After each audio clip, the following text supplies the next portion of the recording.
بسم اللہ الرحمن الرحیم۔ السلام علیکم، میں ہوں محمد عثمان اور آپ دیکھ رہے ہیں پروگرام حرف راز اور مقبول جان کے ساتھ۔ ناظرین، آج کے موضوعات میں سب سے پہلی بات ہم یہ کریں گے کہ پاکستان کی سیاسی تاریخ کے اندر جو سیاسی تحریکیں چلائی جاتی رہیں کتنی کامیاب رہیں اور اس تمام تحریکوں کے اندر اسٹیبلشمنٹ کا کیا کردار رہا، اس پر ہوگی بات۔ اور ساتھ ہی جو موجودہ صورتحال ہے کہ لاہور کے جلسے کے بعد اس بات پر بحث جاری ہے کہ جلسہ کامیاب تھا یا ناکام، اور جو 40 دن کا جو ٹائم پیریڈ ہے کہ آگے اپوزیشن کیا کرے گی۔ آج اہم ملاقات ہوئی بلاول بھٹو زرداری کی جیل میں اپوزیشن لیڈر شہباز شریف صاحب سے، اور اس کے اندر بلاول بھٹو صاحب نے یہ کہا کہ جی اپوزیشن کے استعفے ایٹم بم ہیں اور ہم اپنے اس ہتھیار کا استعمال مل کر کریں گے۔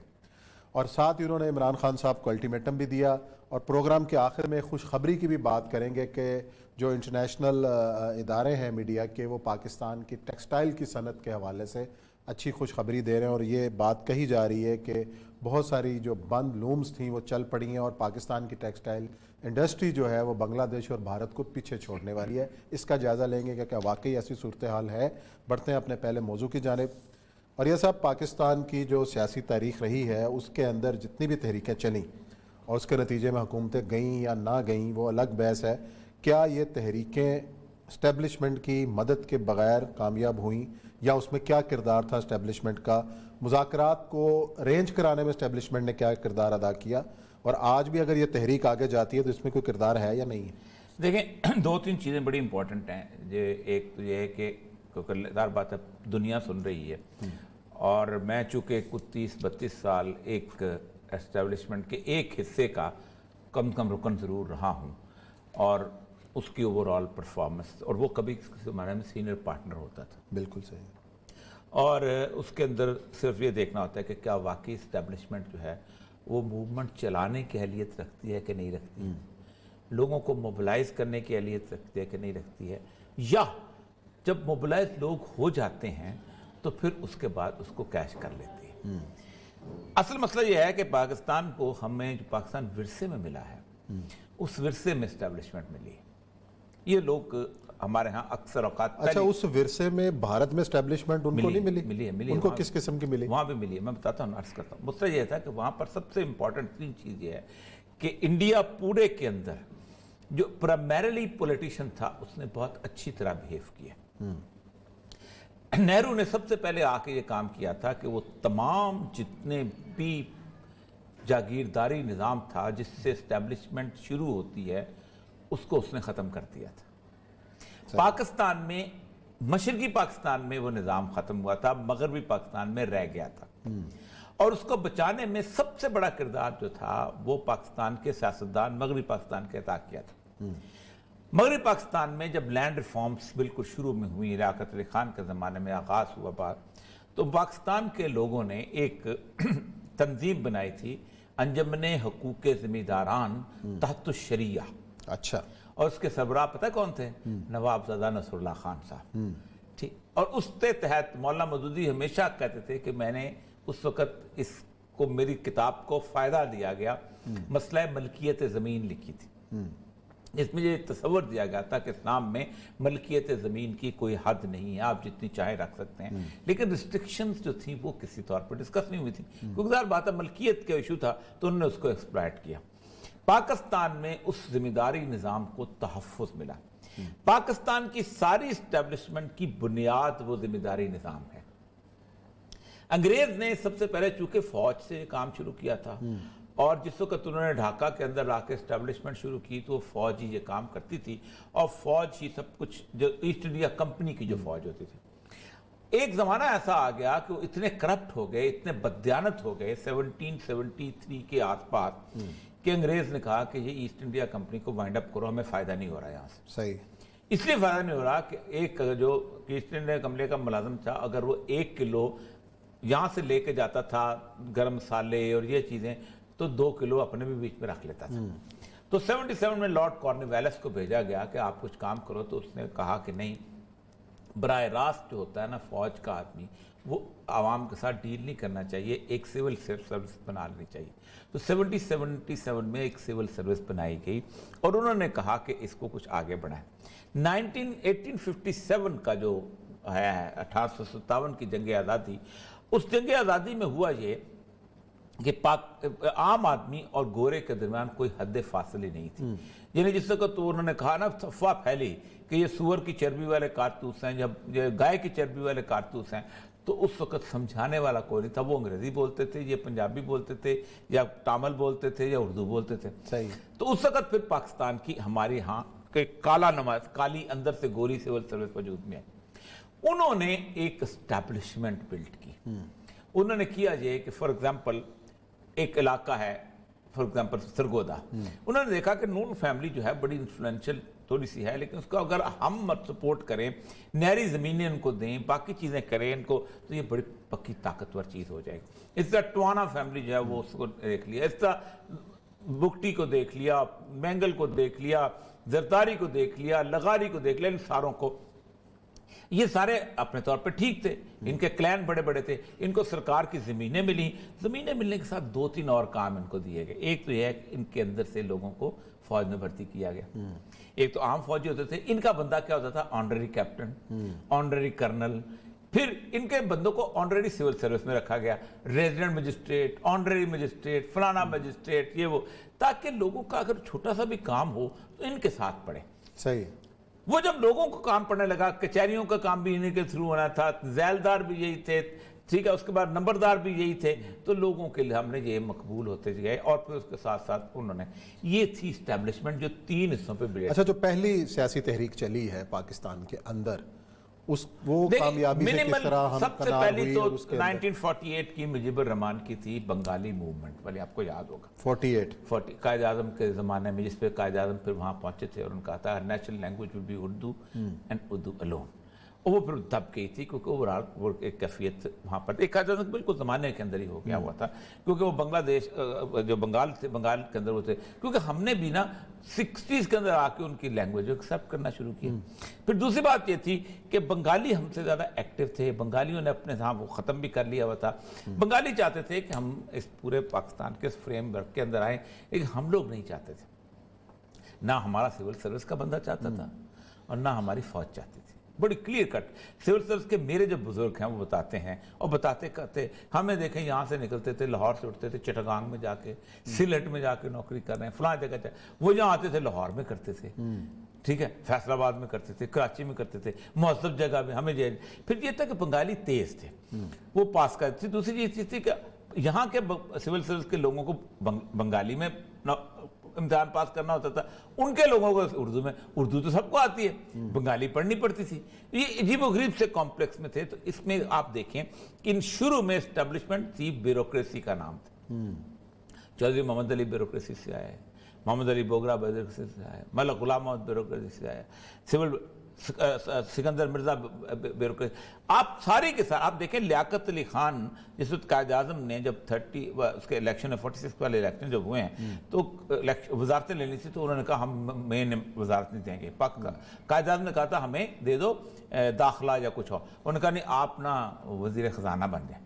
تو ہندو سمجھتا تھا کہ شاید یہ چلا نہیں سکتے. تو لیاقت علی خان کے ساتھ 3 بیسیکلی بیوروکریٹ جو تھے وہ اکٹھے ہو گئے. ایک ملک غلام محمد، دوسرے تھے چودھری محمد علی، اور ایک اور تھے شعیب، کون کا نام تھا.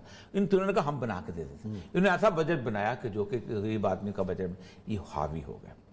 لیکن 7 اکتوبر 1958 کو ایوب خان نے اور انہوں نے مل کے، دونوں بڑے دوست تھے، ڈرنک کرنا، اکٹھے اٹھنا، پھیلنا، سارا کچھ جو گورے کے میس میں ہوتا تھا. تو انہوں نے سکندر مرزا کے ساتھ مل کے کہا کہ دیکھو لمبا چڑا ہو گیا، 56 کا وہ آئین بن گیا، اور آئین میں پیرٹی ڈسکس. سور وردی صاحب کہتے تھے میں نے بڑی مشکلوں سے راضی کیا بنگالیوں کو کہ وہ آپ کا برابر ہو جائے تاکہ 2 ونگز کم تھے. جیسے امریکہ میں انہوں نے برابر کر کے طے کر لیا نا، ساری راستوں کو برابر کر دیا. تو آپ تم نے انہوں نے کہا نہیں یہ چکر. انہوں نے مارشل لا لگا دیا کہ سب کچھ ہو رہا ہے. اور یہ اس دوران اصل میں جو آتا ہے کہ اتنی زیادہ جیسے کہتے ہیں نا 6 مہینے بعد وزارتیں. لیکن کہا یہ جاتا ہے کہ 56 کا آئین بڑا کمپلیٹ آئین تھا، اگر وہ اس پر عمل ہو جاتا تو آج آپ اندازہ کریں کہ 56 کے آئین میں ایوب خان صاحب نے جب الٹا تو ایک اور اسٹیبلشمنٹ میں ایک اور چیز آ گئی، اور اس کا نام تھا جسٹس منیر. اچھا، عدلیہ بھی پارٹ آف اسٹیبلشمنٹ اس وقت اگر اب تک رہی ہے، اب بھی ہے.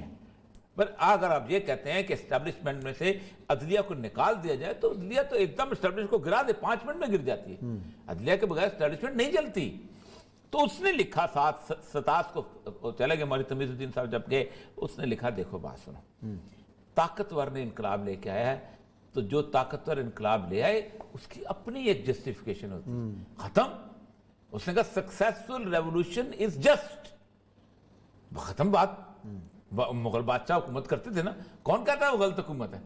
تو اس میں پھر ایوب خان نے رات کو کان سے پکڑا اسکندر مرزا کو, کہا نکلو, طاقت تو میرے پاس ہے.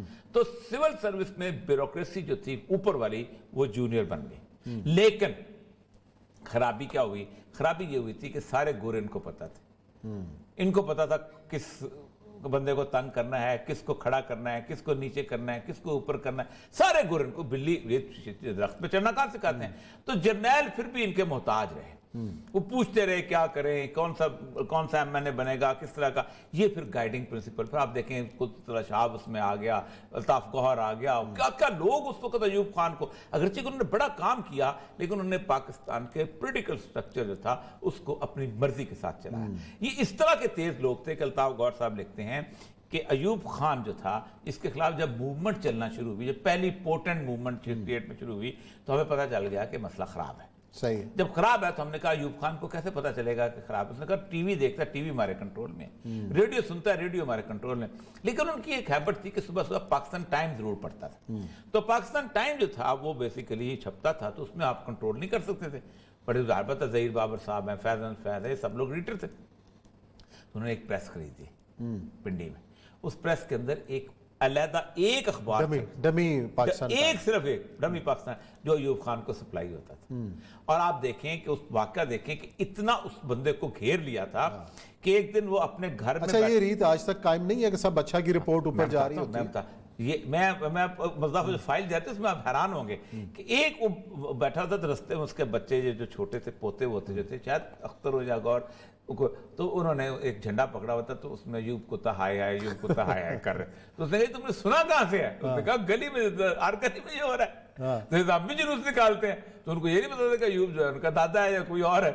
تو اس کے اوپر پھر وہ ساری صورت ہے. لیکن وہاں پر بھی آئین پہ عمل نہیں ہوا. 1962 کے آئین کے تحت اسپیکر فضل القادر چودھری کو اختیار دینا تھا لیکن اس کو نہیں دیا گیا, اور یحییٰ خان نے کہا خبردار. اور جو تاریخ کا حصہ ہے وہ یہ ہے کہ ایوب خان نے تقریر کرنے جانا تھا اور یحییٰ خان نے پستول رکھی ہوئی تھی. اس نے کہا تھا یہ 2 صفحے ہیں, یہ تم تقریر کی جا کے پڑھو, لوگوں کے سامنے ہیرو بننے کی کوشش مت کرو.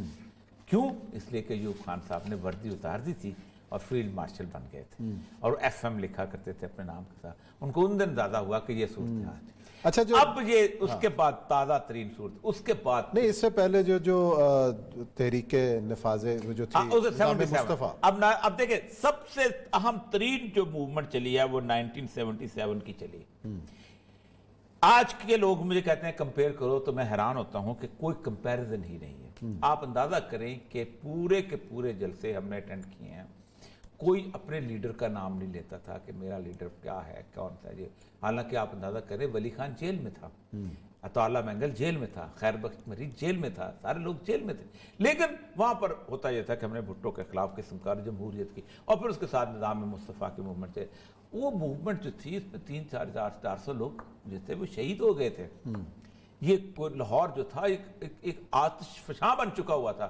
آپ کو رتن سینما کا شاید واقعہ یاد ہو, میں تو اس واقعے کا وٹنس ہوں کہ اوپر سے جب فائرنگ کی ہے انہوں نے پیپل پارٹی کے لوگوں نے, تو لوگ نیچے سے اس فائر کرنے والے کے اوپر دوڑے ہیں اور اوپر سے فائر چل رہا تھا, یہ سیڑھیاں چڑھتے چڑھتے اوپر گئے اور اس کو نیچے زمین پہ پھینک دیے. اس کے باوجود بھی یہ حکومت بدلنے کے قابل نہیں ہوئے. حکومت کس نے بدلی؟ 6 جولائی 1977 کو ضیاء الحق نے بدلی. دیکھیں جو لوگ یہ کہتے ہیں نا, یہ کہتے ہیں کہ بدلی تو پھر بھی اسٹیبلشمنٹ ہے نا اس وقت. اچھا کردار تو آ گیا. لوگ کہتے ہیں کہ جو اسٹیبلشمنٹ نے شروع کی تھی, یہ کی تھی, وہ کی تھی. کوئی اسٹیبلشمنٹ موومنٹ شروع نہیں کر سکتی, لیکن موومنٹ کو بڑھا سکتی ہے, موومنٹ کو آگے لے جا سکتی ہے, موومنٹ کو فیسیلیٹیٹ کر سکتی ہے. لیکن بنیادی جو سٹرکچر موومنٹ کا آپ کو ہی کھڑا کرنا پڑتا ہے. وہ یہ کبھی نہیں ہو سکتا کہ آپ کے پیچھے کوئی لوگوں کی نہیں، نفرت. پی ٹی آئی کے بارے میں بھی یہی کہا جاتا نا، جنرل شجاع پاشا صاحب نے جتنا لاہور کا جلسہ اور وہ- دیکھیں میں بحیثیت ڈپٹی کمشنر بحیثیت ڈپٹی کمشنر ہم نے جلسے لوگوں کے کرائے ہوئے ہیں. بہت مشکل کام ہے، پٹواریوں کو اکٹھا کرنا، تو اسکول کے ٹیچروں کو نکالنا، تو فلاں سے چھٹی کرنا، بہت مشکل کام ہوتا ہے. اسٹیبلشمنٹ جلسہ بڑا نہیں کروا سکتی. اسٹیبلشمنٹ موومنٹ کے اندر پوٹینشیل ہوتا ہے، اس کو اسٹیبلشمنٹ کیش کرتی ہے، اس کو آگے بڑھاتی ہے، اس کو اپنے نام پہ استعمال کرتی ہے. اچھا جی، موجودہ صورتحال کے اندر کیا اسٹیبلشمنٹ کا کردار ہوگا یا پہلی بات تو یہ ہے کہ پہلی دفعہ ایسا ہوا ہے کہ پاکستان میں موجودہ اسٹیبلشمنٹ کے خلاف موومنٹ چلی ہے. اب ہوتا یہ ہے کہ آپ عثمان صاحب، آپ نے کوئی گول کرنا ہوتا، آپ کو پتا نہیں ڈی کہاں ہے، گول کہاں ہے، پرنسپل کہاں ہے، کیا ہوگا، کیسے کیا اسٹیبلشمنٹ آپ کی کہنا مان کے کہے گی ہم کل سے کچھ نہیں کریں گے؟ کیا اسٹیبلشمنٹ کسی قانون کے تحت کرتی ہے؟ نہیں کرتی. دیکھیں نا، ایک کہا جاتا ہے کہ جی ایک فوج کا کرنل جو ہے وہ پارلیمنٹ چلا رہا ہے، یا یہ کہا جاتا ہے کہ جی میڈیا کو کہا جاتا ہے کہ یہ خبر چلاؤ یا نہیں چلاؤ. وہ کس قانون کے تحت کرتا ہے؟ اور میڈیا کس قانون کے تحت مانتا ہے؟ یا آپ کو اگر کہتا ہے کہ جی آپ اس الیکشن میں نہ بیٹھیں یا فلاں پارٹی سے کھڑے، تو کس قانون کے؟ تو کوئی قانون نہیں. اس کا مطلب ہے کہ لا قانونیت جو ہے وہ ایک نارم اگر بن چکا ہوا ہے تو اس نارم کو بنانے میں آپ کا ہاتھ ہے. اگر آپ کا ہاتھ ہے تو آپ پیچھے ہٹ جائیں گے. پہلی بات ہے کہ آپ اپنے لوگوں کو قائل کریں گے کہ پیچھے ہٹ جائیں. وہی بات جو کہ بیوروکریسی میں ہم کہتے ہیں کہ بے ایمان آدمی کیوں آگے آتا ہے، اس کی وجہ یہ ہے کہ ایک ایماندار آدمی اگر انکار کرتا ہے کہ میں یہ کام نہیں کروں گا، تو 5 بندوں کی لائن لگی ہوتی ہے. صحیح بات. اسی لیے بیوروکریسی ٹھیک نہیں ہو رہی. اسی لیے یہاں بھی یہ مسئلہ ہے کہ ایک صورتحال یہ ہوتی ہے. یہ ہے اصل مسئلہ. اب اس کو اگلے بریک کے بعد ڈسکس کرتے ہیں یہ بھی بڑا اہم موضوع ہے اسٹیبلشمنٹ کا کردار، اور موجودہ صورتحال کے اندر بالآخر بات چیت تو ٹیبل پہ ہی ہونی ہے، اور اس پہ کس کے ساتھ ہونی ہے، یہ بڑا اہم سوال ہے. اور ساتھ ہی ایک سوال اور پوچھوں گا، یہ جو ٹائم فریم ہے جنوری تک کا، اس کے اندر پی ڈی ایم اور شامل جماعتیں کیا کریں گی؟ 40 دن کے بعد چلے پہ چلی جائیں گی، برف باری کریں گے؟ اس پہ بات کریں گے بریک کے بعد.